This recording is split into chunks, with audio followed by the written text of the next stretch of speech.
Di hari ulang tahun putraku yang ke-6 tahun, ibu mertua datang hanya untuk melempar sebuah kado yang isinya surat hasil tes DNA, yang menyatakan bahwa putraku bukan anak kandung dari suamiku.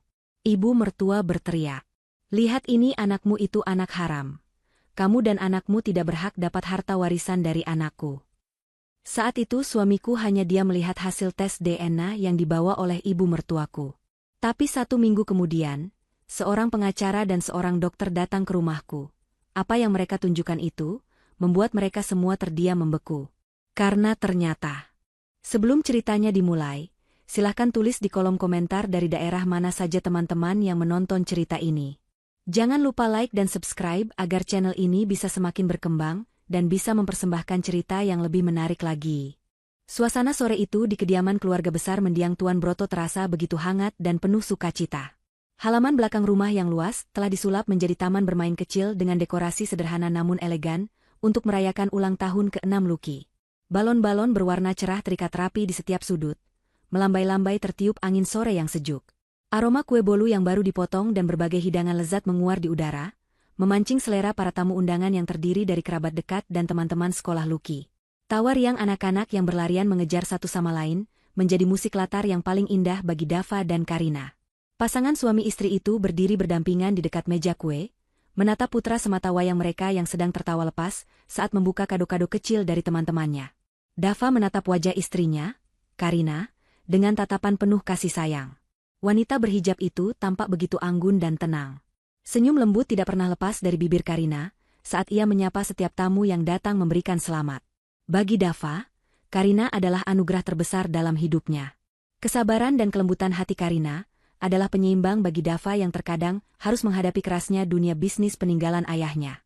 Dava merangkul bahu Karina, menyalurkan rasa terima kasihnya tanpa kata-kata. Mereka berdua tahu betapa berartinya hari ini. 6 tahun lalu, kehadiran Lucky adalah mukjizat yang melengkapi pernikahan mereka, dan melihat Lucky tumbuh sehat serta cerdas adalah kebahagiaan yang tidak ternilai harganya. Tiba-tiba, suara deru mesin mobil mewah yang berhenti mendadak di depan gerbang utama memecah keharmonisan suasana pesta. Suara rem yang berdecit tajam membuat beberapa tamu menoleh ke arah pintu masuk dengan wajah bertanya-tanya. Tidak lama kemudian, suara langkah kaki sepatu hak tinggi yang beradu keras dengan lantai marmer terdengar mendekat. Sosok Ibu Windy muncul di ambang pintu penghubung antara ruang tengah dan halaman belakang. Wanita parubaya itu mengenakan pakaian yang sangat mencolok, berdiri dengan dagu terangkat tinggi dan tatapan mata yang tajam menyapu seluruh area pesta. Kehadirannya seketika membuat udara di sekitar terasa berat dan mencekam. Tawa anak-anak perlahan mereda, digantikan oleh bisik-bisik para tamu dewasa yang menyadari perubahan atmosfer yang drastis. Ibu Windy tidak datang dengan tangan kosong, namun ia juga tidak membawa kado mainan seperti tamu lainnya. Di tangan kanannya, ia mencengkeram sebuah amplop coklat besar dengan erat. Wajahnya tidak menunjukkan sedikitpun senyum layaknya seorang nenek yang menghadiri ulang tahun cucunya. Sebaliknya, wajah itu dipenuhi dengan kebencian yang seolah sudah lama ia pendam dan siap meledak hari ini. Tanpa mengucapkan salam atau basa-basi, Ibu Windy berjalan lurus membelah kerumunan tamu. Langkahnya tegas dan penuh intimidasi, mengarah tepat ke tempat Dava dan Karina berdiri. Karina yang menyadari kedatangan ibu mertuanya segera mencoba tersenyum dan melangkah maju untuk menyambut tangan wanita itu sebagai tanda hormat. Namun respon yang didapatkannya sangat mengejutkan semua orang. Dengan gerakan kasar, Ibu Windy melempar amplop coklat itu tepat ke arah wajah Karina. Ujung amplop yang tajam sempat menggores sedikit pipi Karina sebelum jatuh berserakan di atas meja kue. Karina terperanjat, tangannya refleks memegang pipinya yang terasa perih, sementara matanya membelalak kaget menatap ibu mertuanya. Dava yang melihat kejadian itu langsung melangkah maju, menempatkan tubuhnya di antara ibunya dan istrinya sebagai perisai. Namun sebelum Dava sempat membuka mulut untuk menegur tindakan kasar ibunya, Ibu Windy sudah lebih dulu berteriak dengan suara lantang yang menggelegar ke seluruh penjuru halaman. "Lihatlah wanita munafik yang kalian puja-puja ini," teriak Ibu Windy, sambil menunjuk wajah Karina dengan jari telunjuknya yang gemetar karena amarah. Di balik penampilan sucinya dan hijab yang ia kenakan, ternyata dia adalah wanita kotor yang telah menipu anakku selama bertahun-tahun. Ibu Windy mengambil napas pendek, lalu melanjutkan teriakannya dengan nada yang lebih tinggi. "Lucky bukan anak Dava. Bocah yang sedang kalian rayakan ulang tahunnya itu adalah anak haram hasil perselingkuhan Karina dengan laki-laki lain. Kalian semua telah ditipu oleh wanita ini." Pernyataan itu bagaikan petir yang menyambar di siang bolong. Hening seketika menyelimuti pesta itu. Para tamu terdiam mematung, seolah tidak percaya dengan apa yang baru saja mereka dengar. Karina merasakan kakinya lemas, air mata mulai menggenang di pelupuk matanya bukan karena rasa sakit fisik, melainkan karena fitnah kejam yang dilontarkan di depan umum. Ia menggelengkan kepalanya lemah, mencoba menyangkal tuduhan itu dengan suara yang tercekat di tenggorokan. Sementara itu, Lucky yang tidak mengerti apa arti kata-kata neneknya, berlari mendekat dan memeluk kaki Karina karena takut melihat neneknya yang sedang marah besar. Pemandangan itu justru membuat hati Dava semakin teriris. Dava dengan tangan gemetar menahan amarah, mengambil amplop coklat yang tergeletak di meja. Ia merobek segelnya dengan kasar dan menarik keluar beberapa lembar kertas yang ada di dalamnya. Itu adalah hasil tes DNA dari sebuah laboratorium. Dava membaca baris demi baris dengan cepat. Matanya menangkap kesimpulan yang tertera di halaman terakhir dengan huruf tebal yang menyatakan bahwa probabilitas hubungan biologis antara dirinya dan Lucky adalah 0%. Angka itu tercetak jelas, seolah mengejek keyakinannya selama ini. Ibu Windy tersenyum sinis melihat ekspresi Dava yang berubah tegang. Baca yang keras, Dava, desak Ibu Windy dengan nada penuh kemenangan. Biar semua orang di sini tahu siapa sebenarnya istri yang kau banggakan itu. Dia sudah menjebakmu untuk membesarkan anak orang lain. Dia hanya mengincar harta peninggalan ayahmu. Sadarlah Dava, kau sedang memelihara anak haram di rumah ini. Dava mengalihkan pandangannya dari kertas itu ke arah Lucky. Ia menatap mata putranya yang bulat dan jernih, mata yang sama yang selalu menatapnya dengan penuh kekaguman setiap kali Dava pulang kerja. Ia melihat cara Lucky memiringkan kepala saat bingung, sebuah kebiasaan yang sama persis dengan dirinya. Dava mengingat setiap momen selama 6 tahun ini, mulai dari memotong tali pusar Lucky, begadang saat Lucky demam tinggi, hingga mengajari Lucky naik sepeda tadi pagi. Ikatan batin yang ia rasakan bukanlah sesuatu yang bisa didefinisikan hanya dengan selembar kertas. Dava kemudian menatap Karina. Ia melihat ketulusan dan rasa sakit yang mendalam di mata istrinya. Dava tahu betul siapa Karina. Ia tahu kesetiaan istrinya bukanlah sebuah kepura-puraan. Dengan gerakan yang tenang namun penuh penekanan, Dava mengangkat kertas hasil tes DNA itu tinggi-tinggi. Semua mata tertuju padanya, menunggu apa yang akan dilakukan sang kepala keluarga. Ibu Windy menunggu dengan senyum puas, yakin bahwa Dava akan meledak marah dan mengusir Karina saat itu juga. Namun, harapan Ibu Windy hancur seketika saat Dava merobek kertas-kertas itu menjadi 2 bagian. Tidak berhenti di situ, Dava merobeknya lagi dan lagi hingga menjadi potongan-potongan kecil yang tidak bisa dibaca, lalu membiarkannya jatuh ke tanah seperti sampah yang tidak berharga. Aku tidak butuh kertas bodoh ini, suara Dava terdengar rendah namun tegas, memecah keheningan yang mencekam. Ia melangkah mendekati Karina dan merangkul bahu istrinya erat-erat, lalu tangan satunya mengusap kepala Lucky. Lucky adalah anakku. Aku yang mengumandangkan adzan di telinganya saat ia lahir. Aku yang merawatnya, mendidiknya, dan melihat pertumbuhannya setiap hari. Darah atau bukan, dia adalah jiwaku. Dan Karina adalah istriku, wanita paling terhormat yang aku kenal. Aku lebih percaya pada istriku dan hatiku sendiri daripada selembar kertas yang ibu bawa entah dari mana. Wajah Ibu Windy yang tadinya penuh kemenangan kini berubah menjadi merah padam karena murka. Ia tidak menyangka Dava akan sebodoh itu membela istrinya meski bukti sudah ada di depan mata. Para tamu undangan mulai berbisik lagi, namun kali ini nada mereka terdengar simpati pada Dava dan kagum akan ketegasannya. Ibu Windy merasa dipermalukan di depan orang banyak, di rumah yang ia anggap masih berada di bawah kekuasaannya. Rasa malunya berubah menjadi amarah yang meledak-ledak. Ia tidak bisa membiarkan Dava lolos begitu saja setelah menentangnya di depan umum. Kau benar-benar anak durhaka, Dava, teriak Ibu Windy dengan suara melengking. Kau lebih memilih perempuan penipu ini daripada ibumu sendiri. Kau buta. Cinta telah membuatmu buta dan bodoh. Baiklah, jika itu pilihanmu, maka jangan salahkan aku jika aku bertindak keras. Ibu Windy maju selangkah, matanya menatap Dava dengan ancaman yang nyata. Pertengkaran itu belum usai. Dava berdiri tegak, tidak sedikit pun gentar menghadapi amarah ibunya. Ia tahu bahwa keputusan yang ia ambil hari ini akan mengubah hidupnya selamanya. Namun melihat wajah takut Lucky dan air mata Karina, Dava semakin yakin bahwa ia berada di pihak yang benar. Ia siap menghadapi badai apapun asalkan ia bisa melindungi keluarga kecilnya dari racun kebencian yang ditebar oleh ibunya sendiri. Ketegangan di halaman belakang rumah mewah itu mencapai puncaknya. Potongan kertas hasil tes DNA yang berserakan di rumput, seolah menjadi saksi bisu perlawanan Dava terhadap otoritas ibunya. Ibu Windy mengatur napasnya yang memburu, dadanya naik turun menahan emosi yang meluap. Ia merasa diremehkan oleh anak yang selama ini ia anggap penurut. Selama bertahun-tahun setelah kematian Tuan Broto, Ibu Windy terbiasa memegang kendali atas segala keputusan di keluarga ini, termasuk kehidupan Dava. Penolakan Dava hari ini adalah sebuah pemberontakan yang tidak bisa ia toleransi. Ibu Windy menatap Dava dengan pandangan yang dingin dan penuh perhitungan. Ia tahu kelemahan Dava, atau setidaknya ia pikir ia tahu. Dava dibesarkan dalam kemewahan, tidak pernah merasakan hidup susah. Ibu Windy yakin, ancaman kemiskinan akan membuat Dava berlutut dan kembali patuh padanya. Dengan senyum sinis yang mengerikan, Ibu Windy mengeluarkan kartu as yang ia miliki. Suaranya tidak lagi berteriak, namun nadanya jauh lebih menakutkan karena penuh dengan kepastian yang kejam. Baiklah kalau kau bersikeras mengakui anak haram itu sebagai anakmu, ucap Ibu Windy pelan namun cukup keras untuk didengar oleh Karina dan Dava. Tapi ingat satu hal, Dava. Semua harta kekayaan ayahmu, perusahaan, rumah ini, tanah-tanah investasi, semuanya masih berada di bawah kuasa perwalianku sampai kau dianggap cukup layak atau sampai aku mati.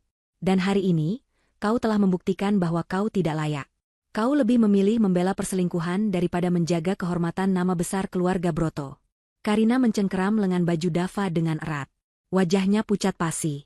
Ia mengerti betul apa arti ucapan ibu mertuanya. Ia tidak ingin Dava kehilangan segalanya hanya karena dirinya.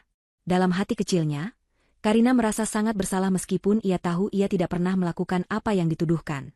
Ketakutan akan masa depan Lucky dan Dava membuatnya gemetar. Ia ingin membuka mulut, ingin memohon pada Ibu Windy untuk tidak menghukum Dava, tapi lidahnya keluh. Ibu Windy melanjutkan kalimatnya dengan jari telunjuk mengarah ke pintu gerbang. Jika kau tetap memilih wanita ini dan anak itu, maka detik ini juga, silakan angkat kaki dari rumah ini. Tinggalkan semua fasilitas yang kau nikmati. Mobil, kartu kredit, dan jabatanmu di perusahaan. Semuanya aku bekukan mulai hari ini. Jangan harap kau bisa membawa sepeser pun uang dari jerih payah ayahmu untuk memberi makan anak haram itu. Pilih sekarang, Dava. Ibumu dan hartamu, atau wanita penipu itu dan kemelaratan. Dava menatap ibunya dengan tatapan yang sulit diartikan. Ada rasa kecewa yang mendalam di matanya. Ia kecewa karena ibunya tega menggunakan harta peninggalan ayahnya sebagai senjata untuk memisahkan ia dari keluarganya. Dava teringat mendiang ayahnya, Tuan Broto, sosok yang bijaksana dan selalu mengajarkan bahwa kekayaan terbesar adalah keluarga yang rukun. Apa yang dilakukan Ibu Windy saat ini sangat bertentangan dengan prinsip ayahnya. Dava menarik napas panjang, lalu menghembuskannya perlahan, melepaskan beban keraguan yang mungkin sempat singgah. Karina berbisik lirih di sampingnya, suaranya bergetar menahan tangis. Mas, jangan lakukan ini. Jangan korbankan masa depanmu. Biar aku saja yang pergi. Aku bisa membawa Lucky. Kamu tetaplah di sini, turuti kata ibumu. Aku tidak mau kamu menderita karena aku.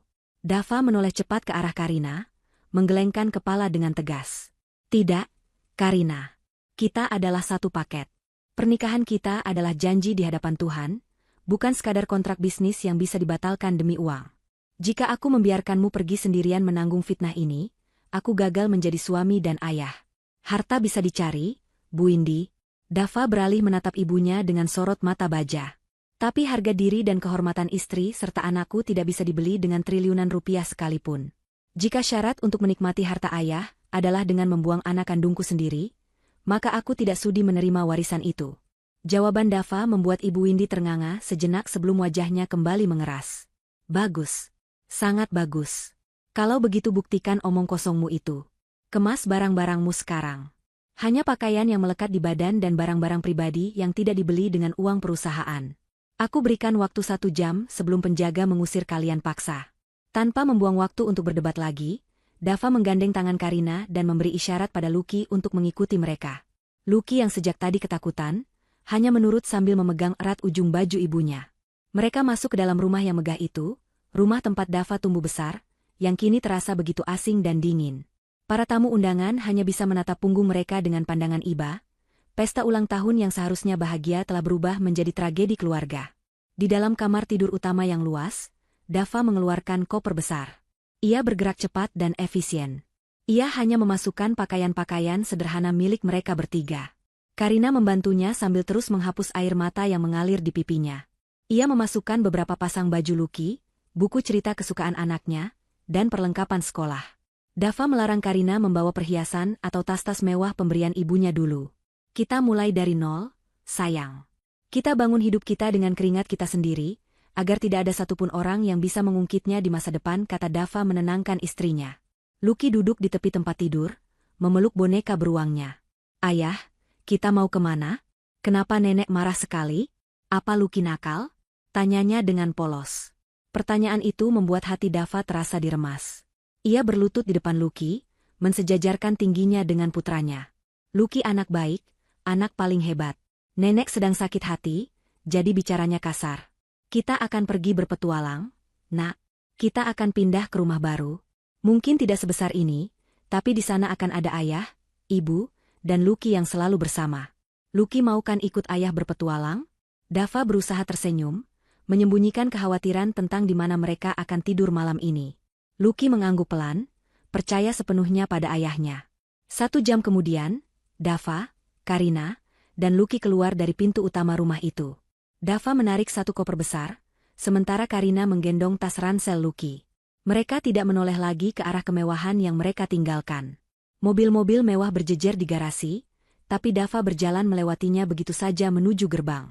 Mereka akan pergi dengan berjalan kaki sampai menemukan taksi atau kendaraan umum. Hujan rintik-rintik mulai turun, seolah langit ikut menangis mengiringi kepergian mereka. Ibu Windy berdiri di teras depan, bersedekap dada mengawasi kepergian mereka dengan tatapan penuh kebencian. "Pergilah," teriaknya menembus suara hujan. "Jangan pernah kembali lagi ke sini untuk mengemis. Rasakan bagaimana hidup di jalanan. Kau akan menyesal, Dava. Kau akan datang merangkak mencium kakiku minta ampun." Dava tidak menghentikan langkahnya. Ia merangkul bahu Karina di satu sisi dan menggandeng tangan Lucky di sisi lain, melindungi mereka dari rintik hujan. Ia terus berjalan menembus gerbang besi yang tinggi, meninggalkan kehidupan lamanya di belakang. Malam itu, Dava tidak hanya kehilangan rumah dan hartanya, tetapi ia juga memutus rantai kendali ibunya. Meski masa depan terlihat gelap dan tidak pasti, ada perasaan lega yang aneh menyelinap di hatinya. Ia bebas. Ia telah memilih jalan yang sulit, namun ia menjalaninya dengan kepala tegak bersama orang-orang yang paling ia cintai. Langkah kaki mereka menjauh di trotoar basah, di bawah lampu jalan yang remang-remang, memulai babak baru kehidupan yang penuh tantangan. Suara tetesan air hujan yang menghantam atap seng berkarat menjadi musik pengantar tidur baru bagi keluarga kecil Dava. Kontrakan petak yang mereka tempati sekarang sangat jauh berbeda dengan kemewahan rumah besar peninggalan Tuan Broto. Dindingnya bercat kusam dengan beberapa bagian yang mengelupas, lantainya hanya ubin semen biasa yang terasa dingin di malam hari, dan hanya ada satu kamar tidur sempit yang mereka gunakan bertiga. Tidak ada pendingin udara yang sejuk, hanya sebuah kipas angin tua yang berputar lambat dengan suara berderit setiap kali baling-balingnya berputar. Namun, di tengah segala keterbatasan itu, Dava merasakan kedamaian yang aneh, sebuah ketenangan batin yang tidak pernah ia rasakan saat masih hidup di bawah bayang-bayang aturan ibunya yang mengekang. Di sini, di ruang sempit ini, ia adalah raja bagi istana kecilnya sendiri, pelindung bagi istri dan anaknya tanpa ada campur tangan orang lain. Setiap pagi, sebelum matahari terbit sempurna, Dava sudah bangun. Ia tidak lagi mengenakan setelan jas mahal atau sepatu kulit mengkilap. Kini, ia mengenakan jaket tebal yang sudah mulai pudar warnanya dan celana jeans yang nyaman untuk bergerak. Karena akses keuangannya dibekukan total oleh Ibu Windy, Dava harus memutar otak untuk mencari nafkah. Ia tidak malu bekerja apa saja. Di pagi hari, ia membantu mengangkut barang-barang di pasar induk yang letaknya tidak jauh dari kontrakan, dan siangnya ia menjadi pengemudi ojek daring menggunakan sepeda motor bekas yang ia beli dengan sisa uang tunai di dompetnya saat meninggalkan rumah. Tubuhnya yang dulu terbiasa duduk di kursi empuk kantor kini mulai terbiasa dengan peluh dan debu jalanan. Otot-ototnya sering terasa nyeri saat malam tiba. Namun rasa lelah itu seketika lenyap begitu ia membuka pintu rumah dan disambut oleh senyum Karina dan pelukan hangat Lucky. Karina pun beradaptasi dengan luar biasa.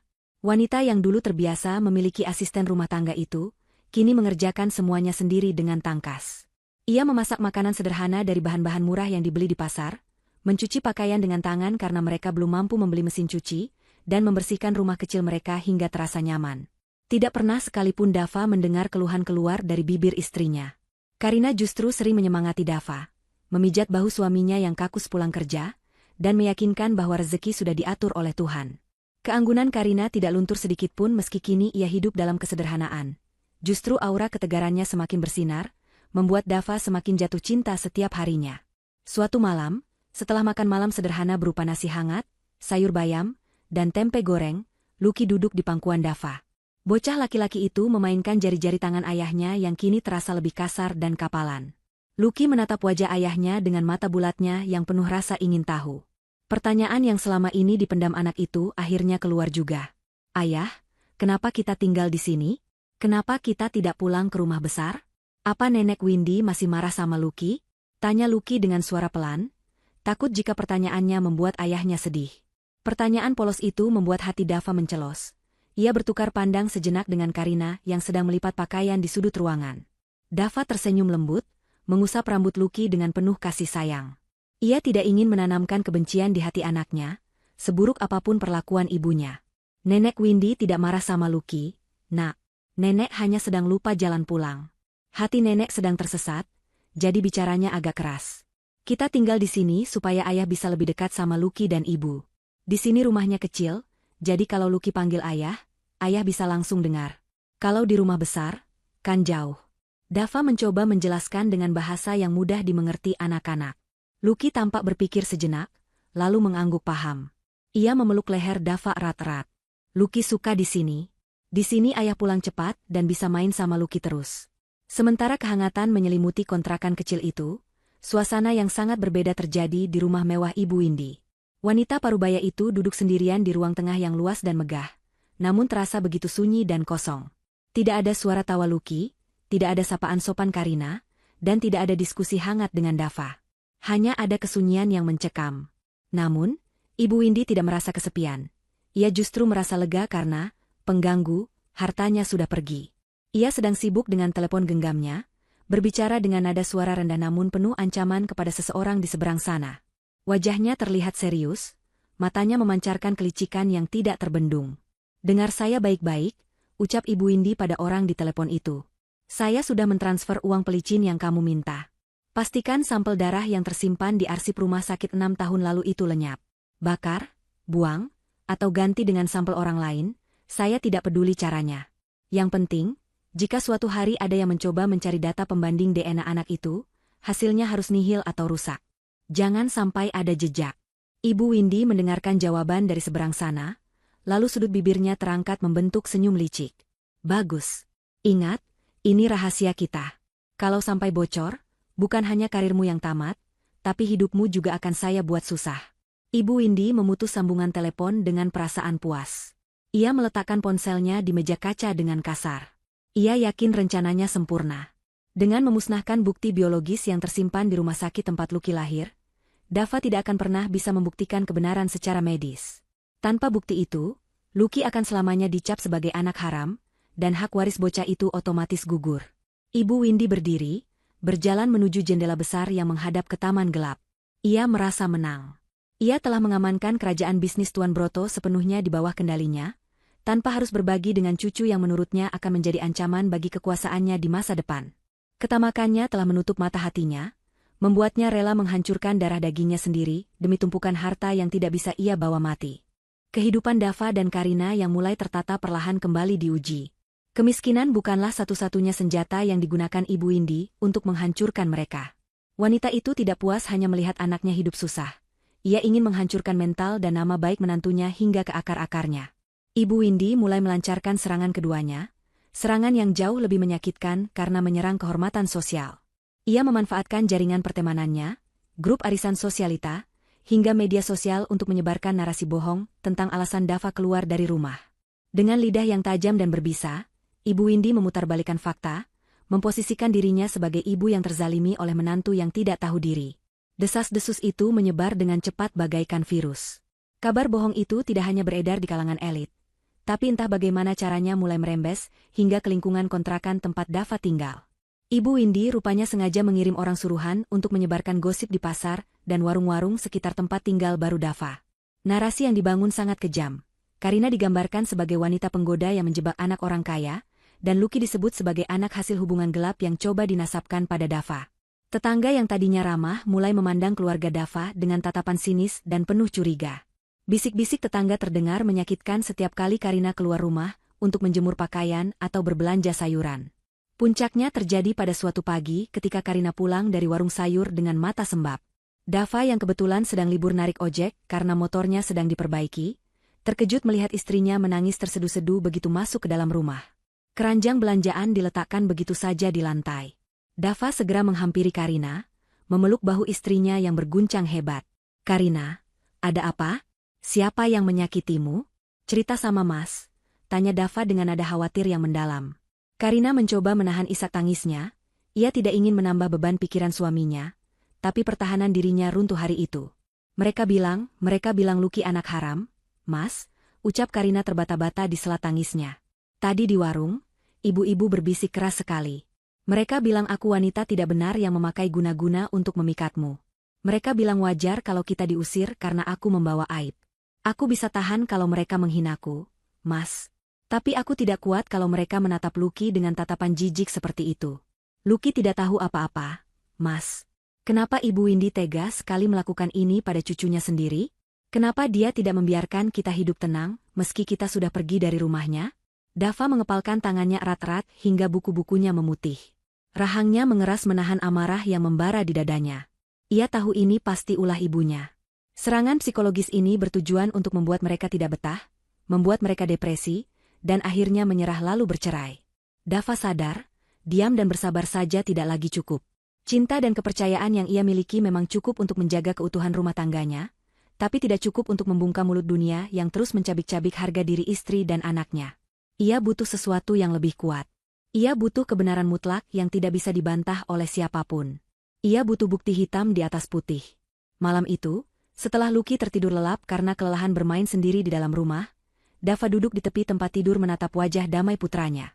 Ia meraba saku celananya, merasakan sisa uang tabungan terakhir yang ia sisihkan mati-matian dari hasil kerjanya minggu ini. Uang itu sebenarnya dialokasikan untuk membayar uang sewa kontrakan bulan depan, tapi Dava tahu ada hal yang lebih mendesak daripada atap rumah, yaitu kehormatan nama baik anaknya. Dengan hati-hati, agar tidak membangunkan Lucky, Dava mengambil gunting kuku kecil dari laci meja. Dengan tangan yang stabil namun hati bergemuruh, ia memotong beberapa helai rambut Lucky beserta akarnya. Ia juga mengambil kapas teliang, cotton bud, bersih dan mengusapkannya perlahan ke bagian dalam pipi Lucky untuk mengambil sampel air liur, melakukan prosedur yang pernah ia baca di internet tentang pengambilan sampel DNA mandiri. Dava kemudian melakukan hal yang sama pada dirinya sendiri. Ia mencabut beberapa helai rambutnya dan mengambil sampel air liurnya. Ia memasukkan sampel-sampel itu ke dalam kantong plastik klip terpisah yang sudah ia beri label nama dengan spidol permanen. Dava membungkus semuanya dengan rapi ke dalam amplop tebal. Ia menoleh ke arah Karina yang sedang sholat malam di sudut ruangan, berdoa dengan khusyuk memohon perlindungan Tuhan. Dava bersumpah dalam hati, ia akan menggunakan bukti ini untuk menampar balik semua fitnah yang dilontarkan ibunya. Ia tidak akan menggunakan laboratorium di kota ini, karena ia tahu kekuasaan dan uang ibunya bisa menjangkau dan memanipulasi hasil lab lokal seperti yang terjadi sebelumnya. Keesokan harinya, Dava berpamitan pada Karina dengan alasan mendapat pesanan ojek jarak jauh keluar kota. Padahal, tujuannya adalah pergi ke kota tetangga, menuju sebuah laboratorium independen ternama yang memiliki reputasi integritas tinggi dan berafiliasi dengan jaringan internasional. Dava memacu motor tuanya membelah jalanan antar kota selama berjam-jam, menahan panas dan debu. Tekadnya sekeras baja. Ia menyerahkan sampel itu langsung ke petugas laboratorium, membayar biaya tes yang cukup mahal dengan uang tabungan sewanya, dan meminta hasil yang paling akurat dan detail. Bersabarlah sedikit lagi, sayang, gumam Dava dalam hati saat perjalanan pulang, membayangkan wajah Karina dan Lucky. Kebenaran sedang berjalan menuju kita. Ibu Windy boleh punya uang dan kekuasaan untuk membeli kebohongan, tapi dia tidak akan pernah bisa mengubah apa yang mengalir di dalam darah kita. Dava tahu ini adalah pertaruhan terakhirnya. Jika hasil ini keluar, ia tidak hanya akan membungkam ibunya, tapi juga akan menyeret wanita itu untuk mempertanggungjawabkan perbuatannya di hadapan hukum dan keluarga besar. Perang yang sesungguhnya baru saja dimulai, dan kali ini Dava memegang senjata rahasia yang tidak diketahui oleh Ibu Windy. 1 minggu telah berlalu sejak Dava melakukan perjalanan nekat keluar kota untuk melakukan tes DNA mandiri. 7 hari itu terasa seperti 7 tahun bagi keluarga kecil yang tinggal di kontrakan sempit tersebut. Waktu seakan berjalan melambat, merayap menyiksa batin Dava yang sedang menunggu hasil kebenaran, sekaligus harus berjuang memikirkan bagaimana cara bertahan hidup esok hari. Uang tabungan yang seharusnya disetorkan untuk membayar uang sewa kontrakan bulan depan telah habis digunakan untuk membiayai tes laboratorium yang mahal itu. Dava sadar betul risiko yang ia ambil. Jika pemilik kontrakan datang menagih sebelum ia mendapatkan uang pengganti, mereka terancam diusir dan harus menggelandang di jalanan. Namun, Dava menyembunyikan kekhawatiran finansial itu rapat-rapat dari Karina. Ia tidak ingin senyum istrinya yang mulai kembali mekar itu layu lagi, karena ketakutan akan masa depan. Setiap hari, Dava bekerja lebih keras dari biasanya. Ia berangkat sebelum adzan subuh berkumandang, untuk membantu bongkar muat sayuran di pasar induk. Udara dingin yang menusuk tulang dan bau sampah pasar yang menyengat sudah menjadi kawan akrabnya. Siang harinya, ia narik ojek di bawah terik matahari yang membakar kulit, mengejar setoran demi membeli beras dan susu untuk Lucky. Tubuhnya yang dulu terawat kini mulai kurus dan kulitnya menghitam. Namun sorot matanya semakin tajam memancarkan tekad seorang ayah yang tidak mau kalah oleh keadaan. Di rumah, Karina pun tidak tinggal diam. Ia mulai menerima pesanan jahitan kecil-kecilan dari tetangga yang masih mau berinteraksi dengannya. Meski jumlahnya tidak seberapa, setidaknya bisa untuk membeli bumbu dapur. Sore itu, suasana di lingkungan kontrakan yang padat penduduk terlihat sedikit berbeda dari biasanya. Matahari sudah condong ke barat, menyisakan semburat jingga di langit yang mulai kelabu. Dava baru saja pulang, memarkirkan motor tuanya di depan teras sempit. Ia sedang melepas helm ketika menyadari tatapan para tetangga tidak tertuju padanya dengan sini seperti biasa, melainkan tertuju pada sebuah objek asing yang berhenti tepat di depan gang masuk kontrakan mereka. Sebuah mobil sedan hitam mengkilap, jenis kendaraan mewah yang sangat kontras dengan lingkungan kumuh di sekitarnya, terparkir di sana. Mesinnya masih menyala halus, nyaris tanpa suara, menandakan kualitas kendaraan kelas atas. Jantung Dava berdegup kencang. Ia mengenali mobil itu. Itu bukan mobil ibunya. Tapi ia tahu mobil sekelas itu hanya dimiliki oleh orang-orang dari lingkungan masa lalunya. Apakah Ibu Windy datang lagi untuk menghina mereka? Atau mungkin mengirim orang suruhan untuk mengusir mereka dari kota ini? Dava bergegas masuk ke dalam rumah, memastikan Karina dan Lucky aman. Di dalam, Karina sedang menyuapi Lucky makan sore. Wajah Karina tampak cemas, ia juga mendengar kasak-kusuk tetangga tentang mobil mewah itu. Dava memberi isyarat agar Karina tetap tenang dan tetap di dalam kamar bersama Lucky. Dava kemudian berdiri di ambang pintu, bersiaga menghadapi siapapun yang akan turun dari kendaraan itu. Pintu mobil terbuka. Dua orang pria turun dengan setelan jas rapi yang tampak mahal. Dava menyipitkan mata, mengenali sosok-sosok itu. Pria pertama adalah pengacara setia, lelaki parubaya dengan rambut memutih yang selalu terlihat tenang dan berwibawa. Beliau adalah orang kepercayaan mendiang Tuan Broto, ayah Dava, yang mengurus segala legalitas perusahaan keluarga. Di sebelahnya berdiri seorang pria yang lebih muda dengan kacamata bingkai tebal, Dr. Rian, seorang spesialis forensik yang dulu pernah bekerja sama dengan rumah sakit milik keluarga untuk keperluan audit medis. Kehadiran mereka berdua di tempat kumuh ini adalah sebuah anomali besar. Dava melangkah keluar, wajahnya kaku dan penuh kewaspadaan. Ia tidak menyambut mereka dengan senyum. Baginya, siapapun yang datang dari lingkaran ibunya adalah ancaman. Pengacara setia dan Dr. Rian berjalan melewati jalan setapak yang becek, mengabaikan tatapan penasaran para tetangga yang mulai berkerumun. Mereka berhenti tepat di depan Dava. Pengacara setia membungkuk sedikit, sebuah gestur hormat yang tidak pernah berubah meski status ekonomi Dava kini jatuh ke titik nol. "Selamat sore, Pak Dava," sapa pengacara setia dengan suara baritonnya yang tenang. "Mau apa kalian ke sini?" tanya Dava dingin, tanpa membalas sapaan itu. "Kalau kalian disuruh Ibu Windy untuk memintaku menceraikan Karina atau menyerahkan hak asuh Lucky, lebih baik kalian pulang sekarang. Aku tidak punya waktu untuk mendengarkan omong kosong itu lagi. Silakan sampaikan pada Ibu Windy, aku sudah bahagia dengan hidupku yang sekarang." Pengacara setia tersenyum tipis, senyum yang penuh pengertian. Ia bertukar pandang sejenak dengan Dr. Rian sebelum kembali menatap Dava. "Kami datang bukan atas perintah Ibu Windy, Pak Dava.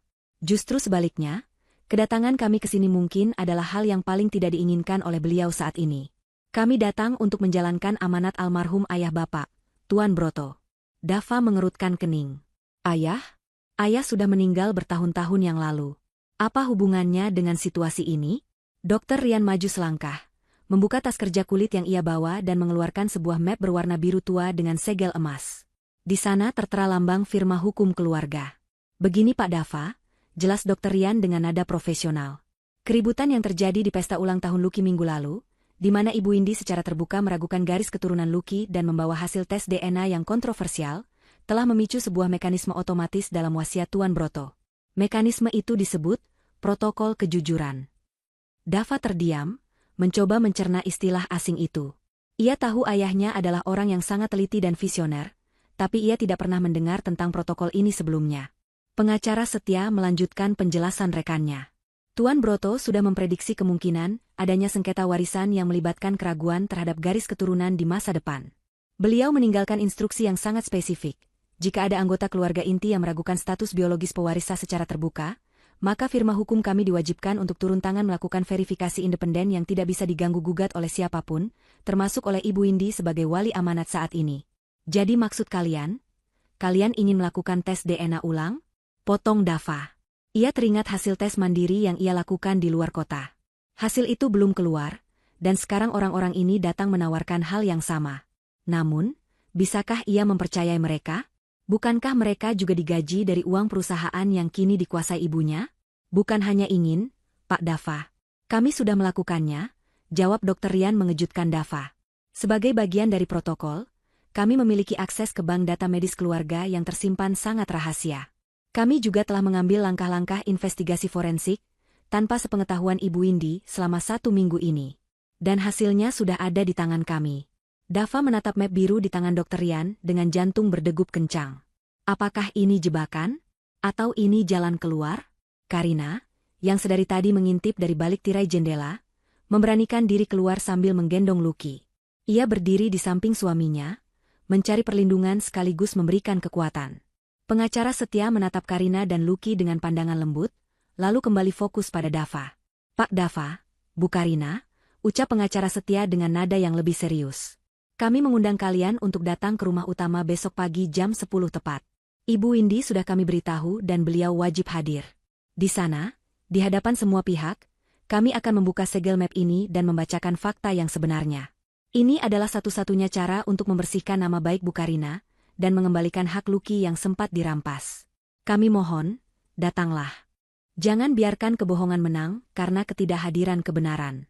Dava menatap mata tua pengacara setia. Di sana, ia tidak melihat kelicikan.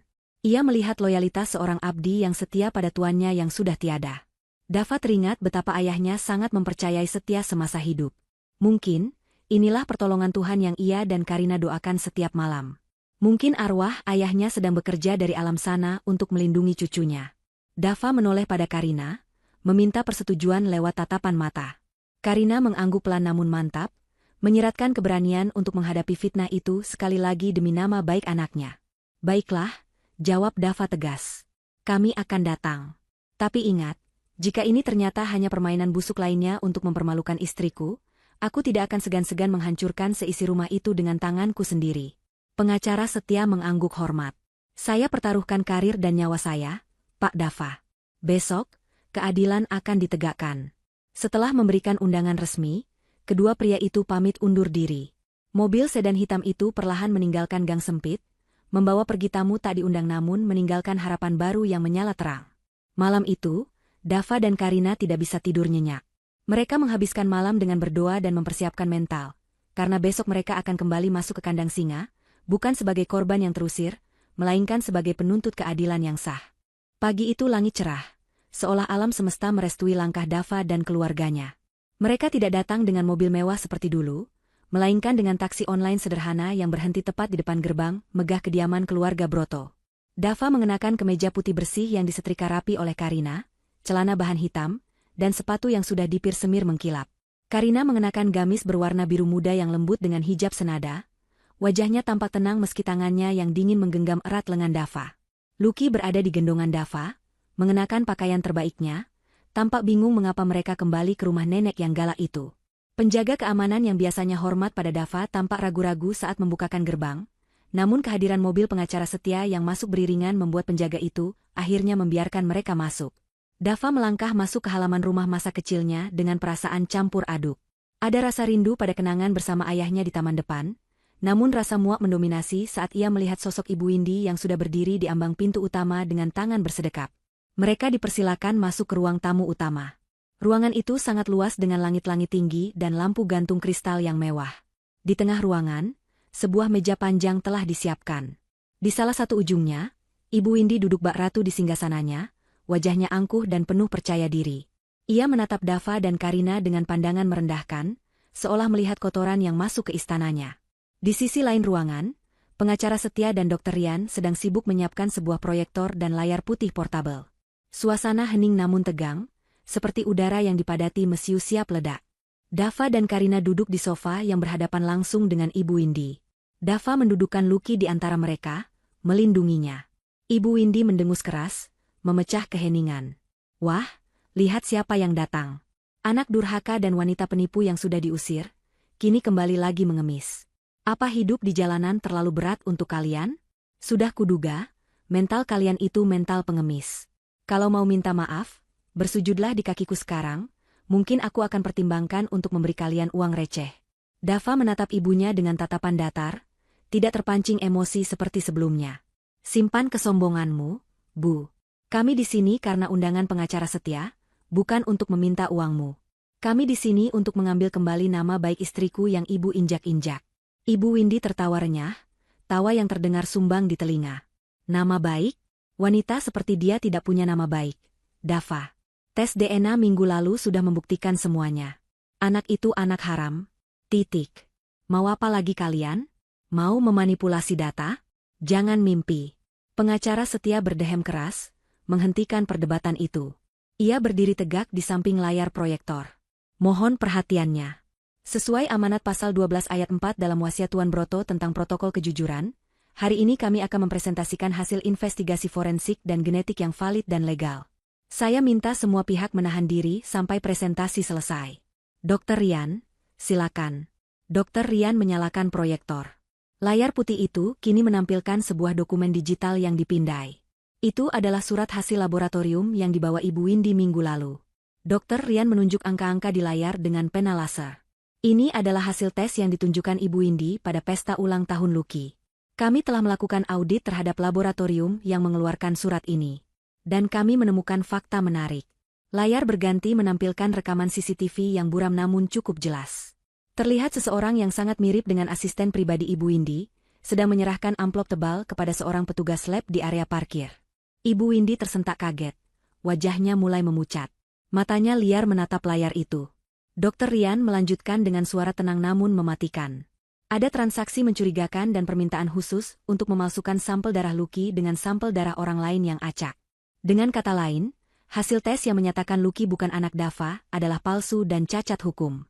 Bohong. Teriak Ibu Windy, ia berdiri dan menggebrak meja. Itu rekayasa. Kalian bersekongkol menjatuhkanku. Mana buktinya kalau anak itu benar anak Dava? Sampel di rumah sakit sudah hilang. Aku tahu itu. Ibu Windy keceplosan, lalu buru-buru menutup mulutnya. Dava menangkap slip lidah itu dengan cepat.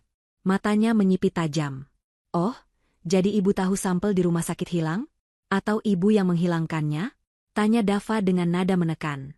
Dr. Rian tersenyum tipis. Benar, sampel darah tali pusar Lucky di arsip rumah sakit memang ditemukan rusak karena kecelakaan penyimpanan baru-baru ini. Namun, Ibu Windy melupakan satu hal.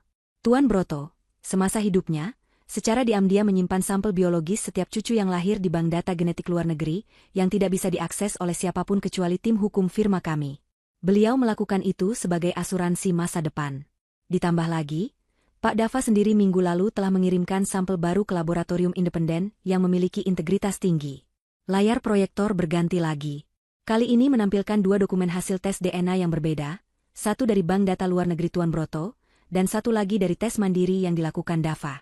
Kedua dokumen itu ditampilkan berdampingan. Dr. Rian membacakan hasilnya dengan lantang. Berdasarkan sampel biologis yang diautentikasi dari bank data Tuan Broto, dan dikonfirmasi ulang dengan sampel terbaru dari Pak Dava, hasilnya adalah sebagai berikut.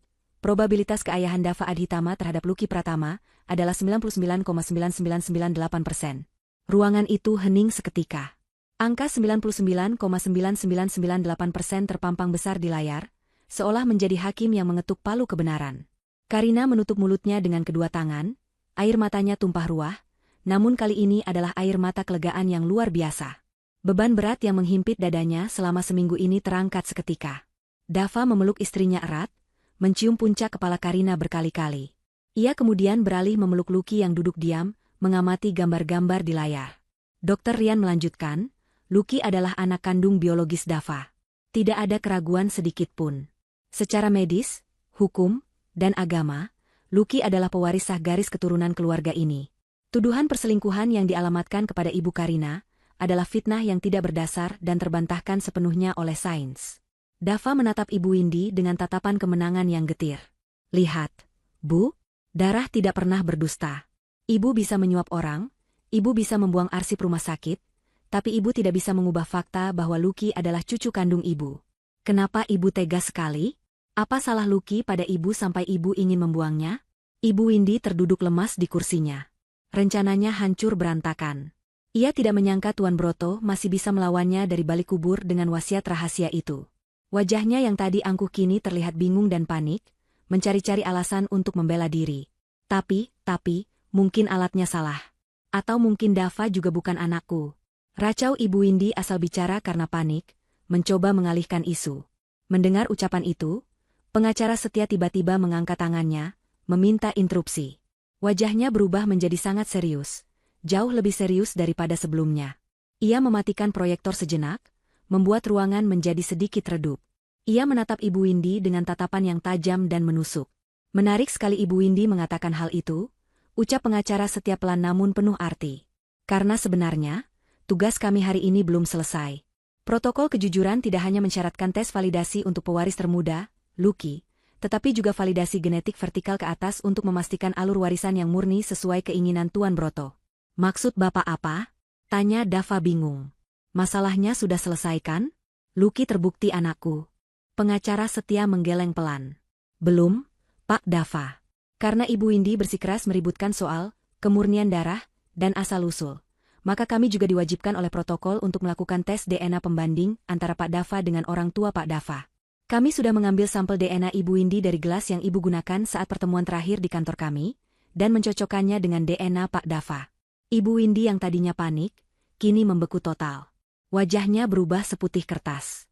Matanya terbelalak horor menatap pengacara setia. Jangan hentikan, bisiknya lirih. Suaranya hampir tidak terdengar.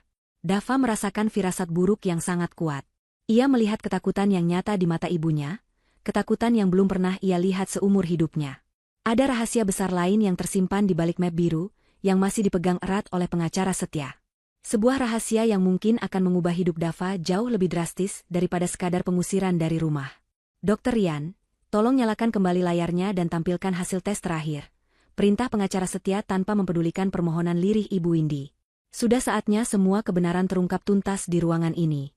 Layar proyektor kembali menyala, menampilkan grafik DNA baru yang lebih rumit. Dava menatap layar itu, mencoba membaca kesimpulannya, tanpa menyadari bahwa detik-detik berikutnya akan menghancurkan seluruh fondasi identitas yang ia yakini selama 30 tahun hidupnya. Cahaya putih dari layar proyektor yang menembus keremangan ruang tamu utama itu, seakan menjadi satu-satunya sumber penerangan bagi nasib keluarga Dava yang sedang dipertaruhkan. Grafik dan angka-angka statistik yang ditampilkan oleh Dr. Rian masih terpampang jelas, menegaskan fakta yang tidak terbantahkan bahwa Lucky adalah darah daging Dava. Namun, atmosfer di ruangan itu bukannya mencair, melainkan semakin memadat dan mencekam seiring dengan ucapan pengacara setia tentang validasi genetik vertikal. Dava masih memeluk Lucky dengan protektif, sementara tangan kirinya menggenggam tangan Karina yang terasa dingin dan berkeringat. Kemenangan kecil yang baru saja mereka raih atas status Lucky terasa belum lengkap, karena adanya bayang-bayang rahasia besar yang siap menimpa mereka. Ibu Windy, yang tadinya masih sempat berteriak menyangkal, kini terlihat seperti patung lilin yang hampir meleleh. Wajahnya pucat pasi, matanya liar bergerak ke sana kemari mencari celah untuk melarikan diri dari kenyataan yang sedang digelar di hadapannya. Keringat dingin mulai bercucuran di pelipisnya, merusak riasan tebal yang selama ini menjadi topeng kewibawaannya. Ia tahu betul apa yang akan ditampilkan selanjutnya. Sebuah rahasia kelam yang telah ia kubur rapat-rapat selama puluhan tahun, sebuah kebohongan yang menjadi fondasi dari seluruh kuasa dan harta yang ia nikmati saat ini. Dr. Rian, dengan gerakan tenang yang sangat kontras dengan ketegangan di ruangan itu, menekan tombol pada laptopnya untuk mengganti slide presentasi. Grafik baru muncul di layar. Kali ini, grafik tersebut membandingkan profil DNA antara dua subjek, Dava Adhitama dan Windy Hartati. Garis-garis berwarna pada grafik tersebut terlihat sangat berbeda, tidak menunjukkan pola keselarasan yang seharusnya ada antara seorang ibu dan anak kandungnya. Di bagian bawah grafik, tertulis sebuah kesimpulan dengan huruf kapital berwarna merah yang sangat mencolok, non-maternal match, tidak ada kecocokan ibu. Mohon perhatikan baik-baik, suara Dr. Rian memecah kesunyian, terdengar bergema di langit-langit ruangan yang tinggi. Grafik ini menunjukkan analisis mitokondria yang diturunkan langsung dari ibu ke anak. Jika Ibu Windy adalah ibu kandung Pak Dava, maka pola ini harus identik 100%. Namun, fakta ilmiah di layar ini menunjukkan sebaliknya. Tingkat kecocokan genetik antara Ibu Windy dan Pak Dava adalah 0% dalam konteks hubungan ibu dan anak. Dava terhenyak, punggungnya menegang kaku. Ia menatap layar itu dengan mulut sedikit terbuka, otaknya bekerja keras memproses informasi yang seolah tidak masuk akal.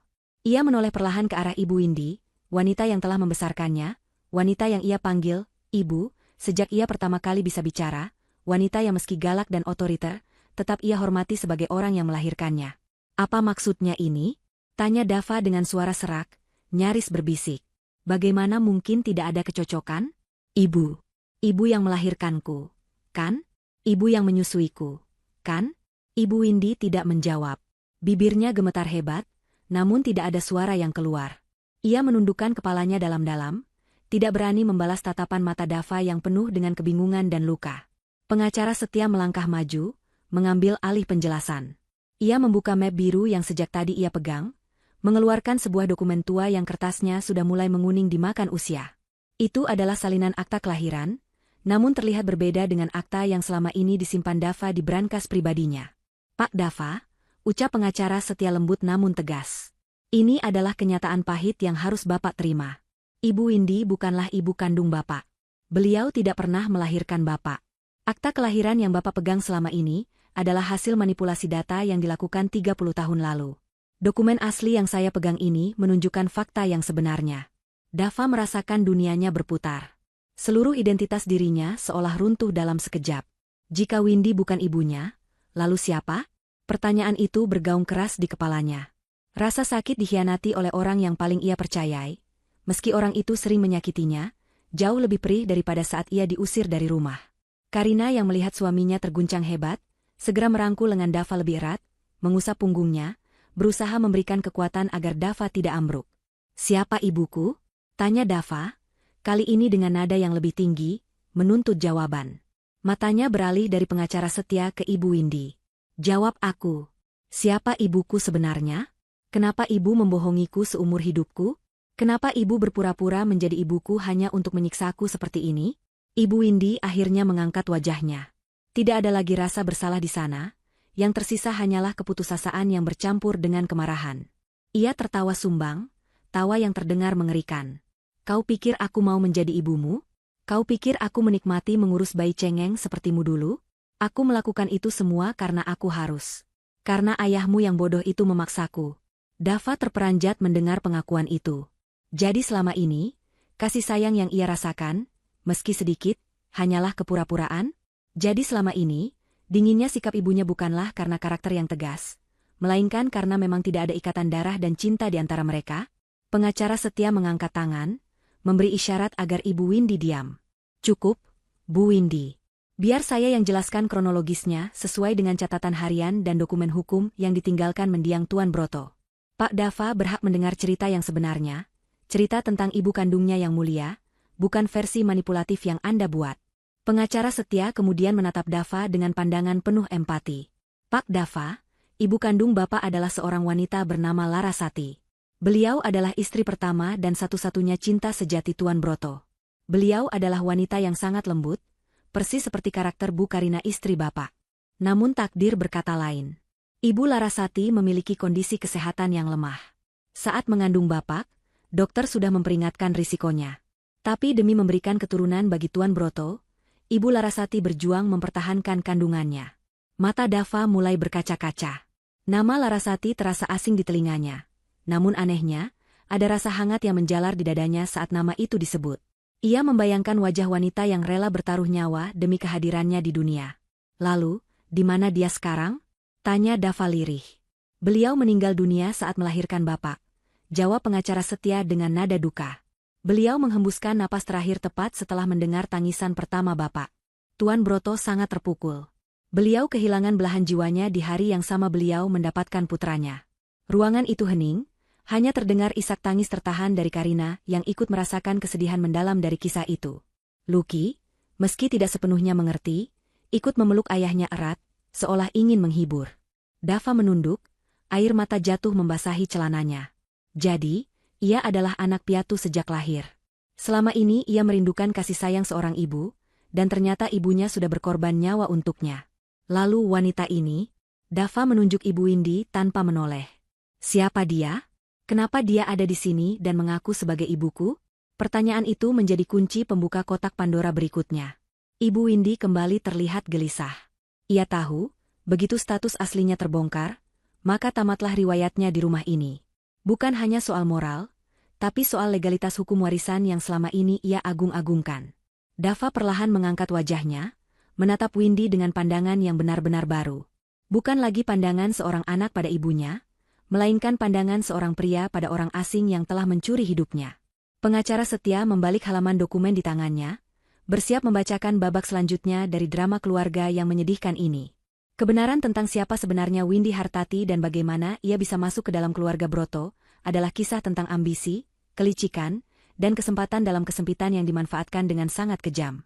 Dan pengungkapan ini akan menjadi pukulan telak yang menghancurkan pertahanan terakhir Ibu Windy.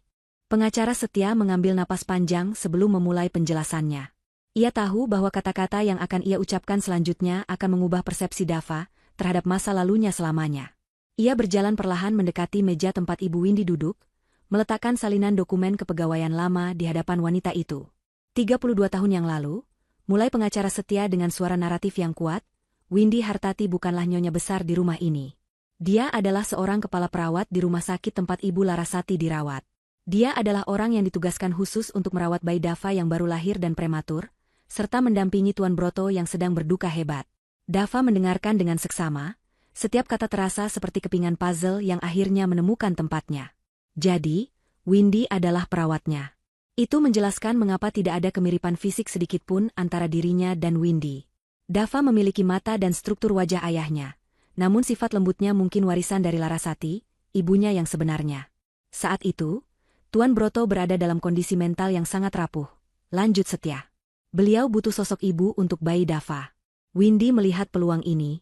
Dengan memanfaatkan kedukaannya, Windy mendekati Tuan Broto, menawarkan diri bukan hanya sebagai pengasuh, tapi sebagai figur ibu pengganti.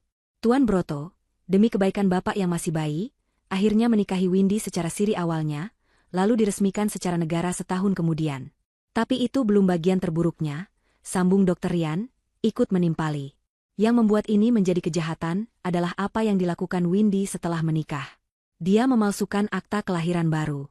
Dia menyuap petugas catatan sipil saat itu untuk menghapus nama Larasati dan menggantinya dengan nama Windy Hartati sebagai ibu kandung. Tujuannya satu, agar statusnya di mata hukum menjadi mutlak dan dia bisa mengklaim hak asuh penuh serta hak waris jika Tuan Broto meninggal. Dava menatap Windy dengan rasa jijik yang mulai tumbuh. Jadi, semua ini demi harta? Ibu memalsukan identitasku, menghapus jejak ibu kandungku yang sudah meninggal, hanya supaya ibu bisa menguasai kekayaan ayah? Ibu Windy tiba-tiba berdiri, membanting tas tangannya ke meja. Ya, memangnya kenapa? Teriaknya histeris, topengnya hancur sepenuhnya. Kau pikir mudah mengurus anak orang lain? Kau pikir mudah hidup di bawah bayang-bayang Larasati yang selalu dipuja-puja ayahmu meski sudah jadi mayat? Ayahmu tidak pernah mencintaiku, Dava. Dia hanya menganggapku pengasuh yang kebetulan tidur di kamarnya. Ibu Windy melangkah mendekati Dava, matanya nyalang penuh kemarahan. Aku butuh jaminan masa depan. Aku sudah mengorbankan masa mudaku untuk mengurusmu, mengganti popokmu, menyuapimu, sementara ayahmu sibuk dengan bisnisnya. Aku berhak atas semua harta ini sebagai kompensasi. Dan kau hanyalah alat bagiku. Selama kau patuh, selama kau menjadi anak manis yang bisa kukendalikan, aku membiarkanmu hidup enak. Tapi saat kau mulai membangkang, saat kau membawa perempuan kampung ini dan melahirkan cucu sialan itu, kau menjadi ancaman. Karina tersentak mendengar sebutan kasar itu pada anaknya. Ia mendekap Lucky lebih erat. Dava berdiri, menatap Windy dengan tatapan dingin yang menusuk. Ancaman? Tanya Dava. Kenapa anakku menjadi ancaman bagimu? Pengacara setia menjawab pertanyaan itu. Karena wasiat Tuan Broto sangat spesifik, Pak Dava. Tuan Broto sebenarnya sudah mulai curiga pada gelagat Windy di tahun-tahun terakhir hidupnya. Beliau menyadari bahwa Windy semakin obsesif dengan harta. Karena itu, Tuan Broto membuat wasiat rahasia yang kita sebut protokol kejujuran tadi. Dalam wasiat itu tertulis, jika putraku Dava memiliki keturunan sedarah, cucu kandung, maka seluruh aset utama perusahaan, tanah, dan rumah induk akan otomatis jatuh ke tangan cucu tersebut saat ia lahir, dengan Dava sebagai wali. Istri kedua, Windy, hanya akan mendapatkan tunjangan bulanan yang wajar. Dava terperangah. Ia baru mengerti sekarang. Kelahiran Lucky adalah lonceng kematian bagi kekuasaan Windy. Selama Dava belum punya anak, atau jika Lucky dianggap bukan anak Dava, maka Windy masih bisa memegang kendali sebagai ibu dari pewaris tunggal, Dava. Tapi begitu Lucky terbukti sebagai cucu kandung Broto, maka harta itu melompat melewati Windy dan jatuh langsung ke Lucky. Itulah sebabnya ibu Windy mati-matian memfitnah Lucky sebagai anak haram, jelas pengacara setia. Jika Lucky dinyatakan bukan anak Dava, maka Lucky tidak berhak atas warisan. Dan harta itu tetap aman di cengkeraman Windy. Dia tidak membenci Lucky karena Lucky nakal, atau karena Karina miskin. Dia membenci Lucky karena darah yang mengalir di tubuh Lucky adalah kunci yang mengunci brankas hartanya selamanya. Dava menggelengkan kepala, tidak habis pikir dengan kekejaman wanita di hadapannya. Jadi, ibu rela menghancurkan hidupku, mengusirku, memfitnah istriku, dan membuang cucuku, hanya karena ibu takut kehilangan uang? Ibu benar-benar monster. Ibu Windy tertawa sinis, air matanya mengalir tapi bukan karena sedih. Monster? Kau sebut aku monster? Aku yang membesarkanmu. Tanpa aku, kau mungkin sudah mati menyusul ibumu yang lemah itu. Seharusnya kau berterima kasih padaku. Tidak, Bu, potong Dava tegas. Ayahkulah yang membiayai semuanya. Pengasuh-pengasuh lainlah yang merawatku saat ibu sibuk belanja dan arisan. Ibu hanya ada saat ada pesta, atau saat pengambilan rapor untuk pencitraan. Aku ingat sekarang. Aku ingat betapa dinginnya tangan ibu saat memelukku di depan kamera, dan betapa cepatnya ibu melepaskanku saat orang lain tidak melihat. Aku selalu berpikir aku yang salah, aku yang kurang baik. Ternyata, memang tidak pernah ada cinta di sana. Dava melangkah mundur, kembali ke sisi Karina dan Lucky. Ia merasa lelah, sangat lelah, tapi juga sangat lega. Beban untuk menjadi anak berbakti pada Windy kini hilang tak berbekas. Ia tidak berhutang apapun pada wanita ini. Ikatan darah yang selama ini diklaim Windy ternyata palsu, dan ikatan emosional yang seharusnya ada ternyata hanya manipulasi. Pengacara setia menutup map biru itu dengan suara, "Buk," yang tegas.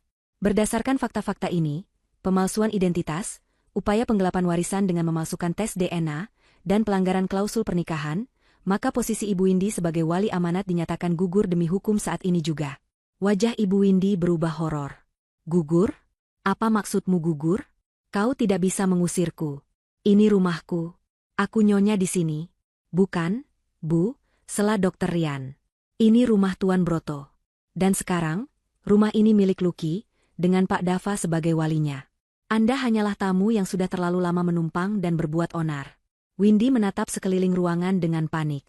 Ia melihat tatapan Dava yang sudah tertutup rapat, tatapan Karina yang penuh iba namun tegas, dan tatapan polos Lucky yang tidak mengerti mengapa neneknya terlihat seperti orang gila. Ia sadar, ia telah kalah. Senjata makan tuan.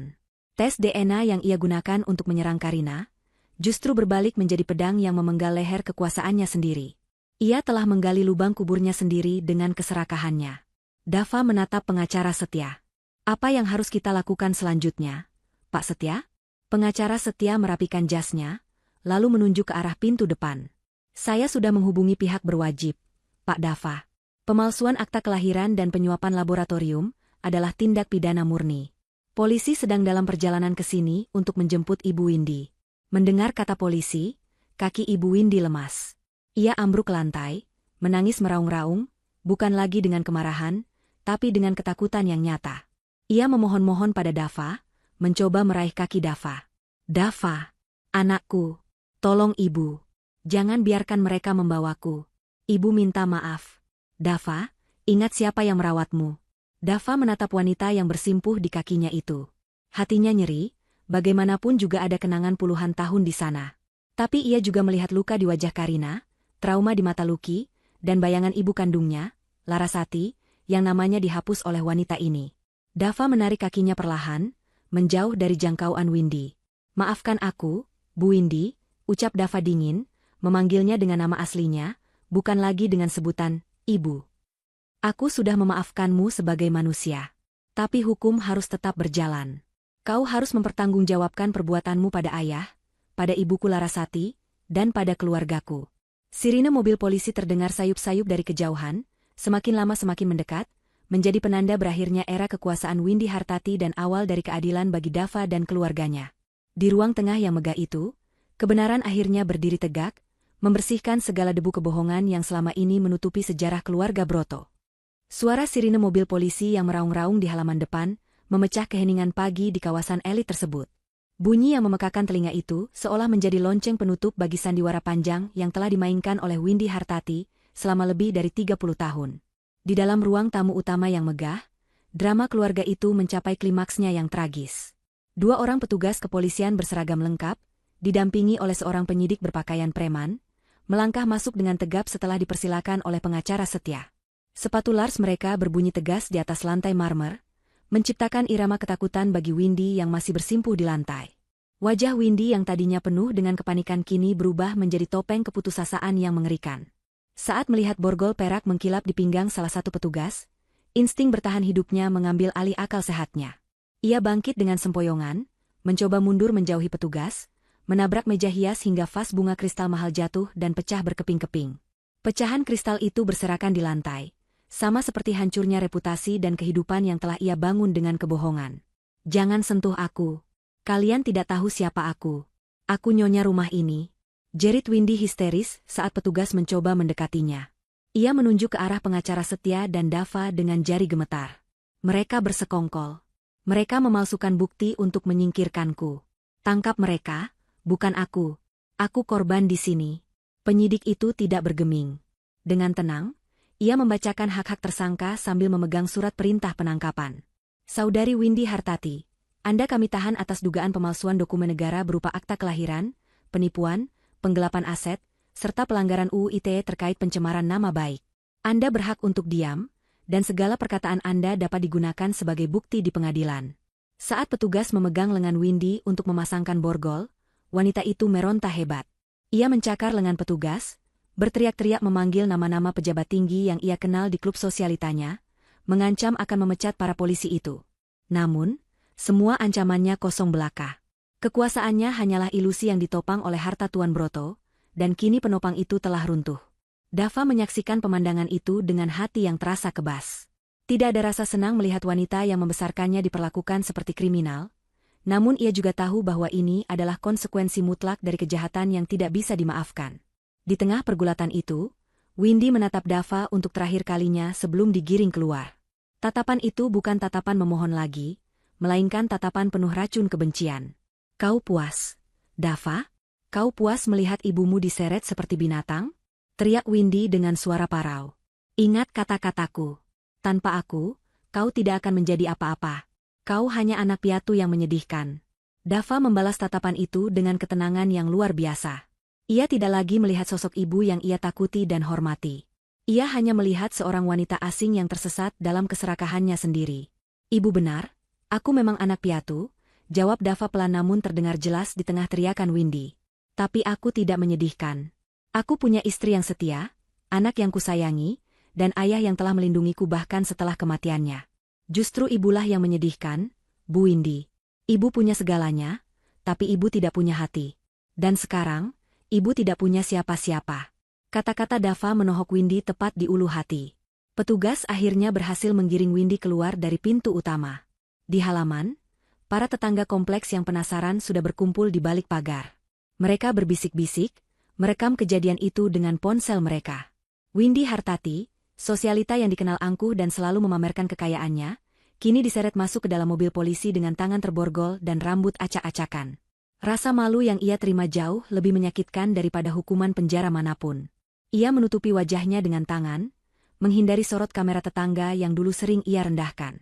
Setelah mobil polisi berlalu membawa Windy, suasana di dalam rumah besar itu perlahan menjadi tenang. Keheningan yang tertinggal terasa berbeda. Bukan lagi keheningan yang mencekam dan dingin seperti saat Windy berkuasa, melainkan keheningan yang kosong namun melegakan, seperti udara bersih setelah badai besar berlalu. Pengacara Setia menghembuskan napas panjang, merapikan berkas-berkas di mejanya. Ia menatap Dava dengan senyum bangga. "Sudah selesai, Pak Dava. Bagian tersulit sudah terlewati," ucap pengacara Setia. Karina, yang sedari tadi mendekap Lucky agar tidak melihat adegan penangkapan itu terlalu jelas, kini mendekati suaminya. Ia mengusap lengan Dava lembut. "Mas, kamu baik-baik saja?" Dava menoleh, menatap mata istrinya yang teduh. Ia mengangguk pelan, meski ada air mata yang menggenang di sudut matanya. Ia menyapukan pandangannya ke seluruh penjuru ruangan. Foto-foto besar Windy yang terpajang di dinding, lukisan diri Windy yang mendominasi ruang tengah, semua itu kini terasa asing. Dava menyadari betapa selama ini ia hidup dalam sebuah panggung sandiwara. Ia teringat masa kecilnya, bagaimana Windy selalu membelikannya mainan mahal tapi jarang memeluknya. Bagaimana Windy selalu menuntutnya menjadi juara kelas bukan untuk kebanggaan Dava, tapi agar Windy bisa pamer di arisan. Semua, kasih sayang, itu ternyata memiliki label harga. Motif jahat Windy kini tergambar jelas dalam benak Dava. Wanita itu tidak pernah menginginkan anak. Ia hanya menginginkan aset, bernama anak untuk mengamankan posisinya sebagai istri sah Tuan Broto. Dan ketika Dava tumbuh dewasa dan memiliki Lucky, seorang pewaris darah murni, Windy merasa terancam. Ia takut Dava dan Lucky akan menyadari hak mereka yang sebenarnya. Itulah sebabnya Windy berusaha sekuat tenaga memisahkan Dava dari Karina, dan berusaha membuang Lucky. Ketakutan akan kemiskinan dan kehilangan status sosial telah mengubah Windy menjadi monster yang tega memakan anaknya sendiri.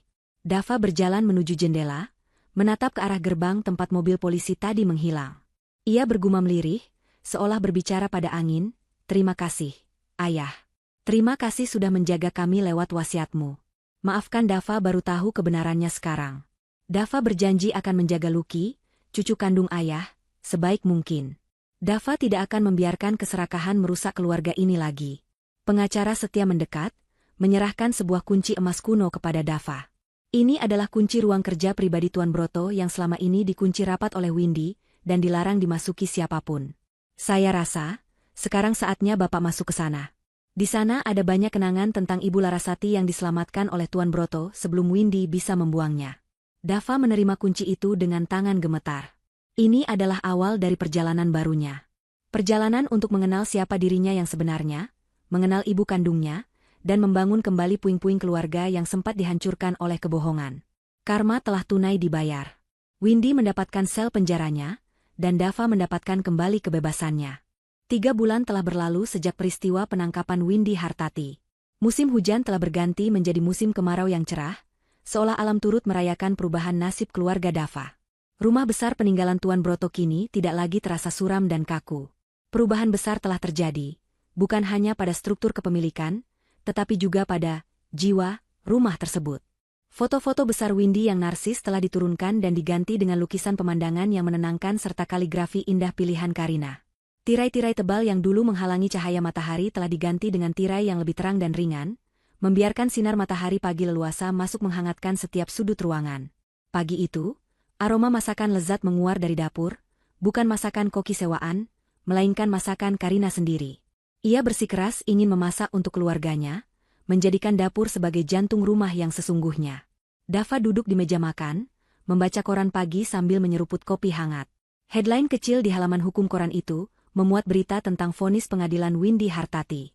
Hakim telah menjatuhkan hukuman 10 tahun penjara atas dakwaan berlapis, ditambah kewajiban mengembalikan aset-aset perusahaan yang sempat ia gelapkan. Tidak ada keringanan hukuman, karena Windy tidak menunjukkan penyesalan sedikitpun selama persidangan. Keadilan telah ditegakkan dengan sempurna. Lucky berlari menuruni tangga dengan seragam sekolahnya yang rapi, tas ransel tersandang di punggungnya. "Ayah, lihat, nilaiku 100 lagi," seru Lucky sambil memamerkan kertas ulangan matematikanya. Dava tersenyum lebar, merentangkan tangan menyambut pelukan putranya. "Wah, hebat sekali jagoan ayah. Persis seperti kakek Broto, pintar berhitung," puji Dava sambil mengacak rambut Lucky. Ia kemudian mendudukkan Lucky di kursi makan. "Ingat pesan ayah, Lucky boleh pintar, tapi tidak boleh sombong ya. Kepintaran itu dipakai untuk membantu orang lain, bukan untuk merendahkan orang." "Iya, yah." Lucky ingat, jawab bocah itu patuh sambil menyendok nasi goreng buatan ibunya. Setelah mengantar Lucky ke sekolah, Dava dan Karina memutuskan untuk mengunjungi tempat yang selama ini menjadi misteri bagi Dava, makam Larasati, ibu kandungnya.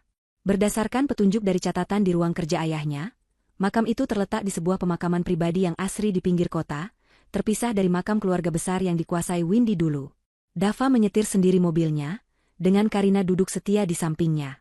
Sepanjang perjalanan, tangan mereka saling menggenggam, menyalurkan kekuatan satu sama lain.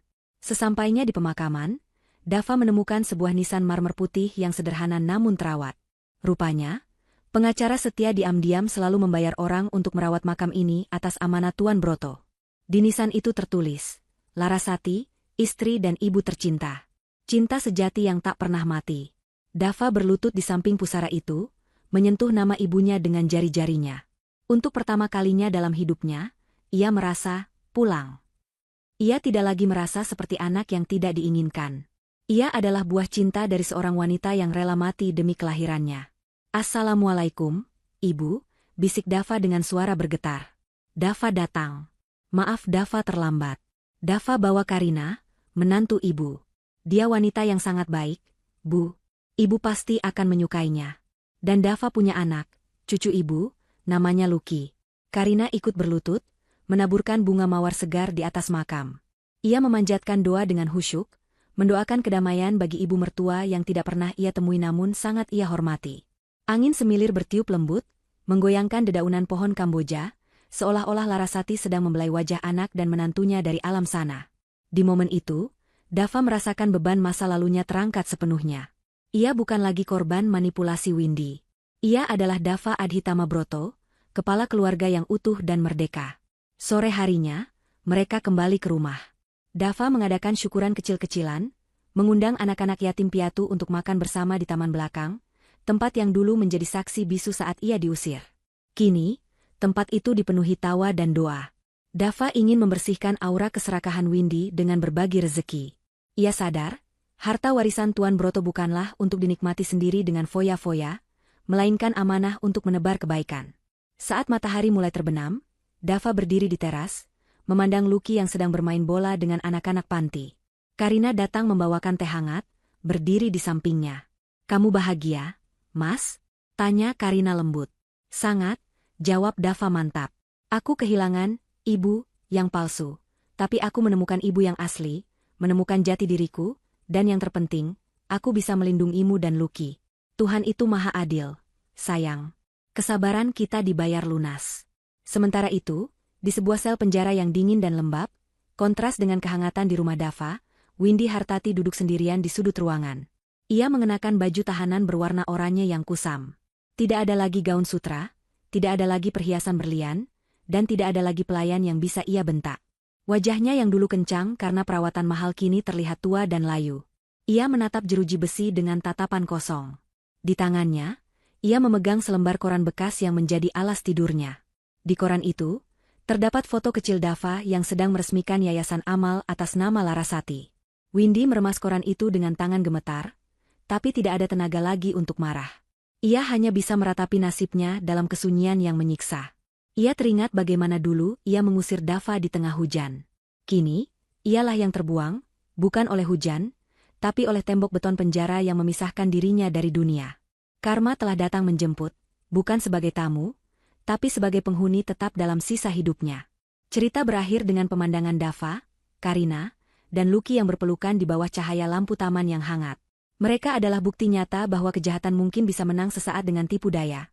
Namun kebenaran dan ikatan darah yang tulus akan selalu menemukan jalannya untuk pulang dan bertahta. Darah tidak pernah berdusta, dan cinta tidak pernah salah alamat.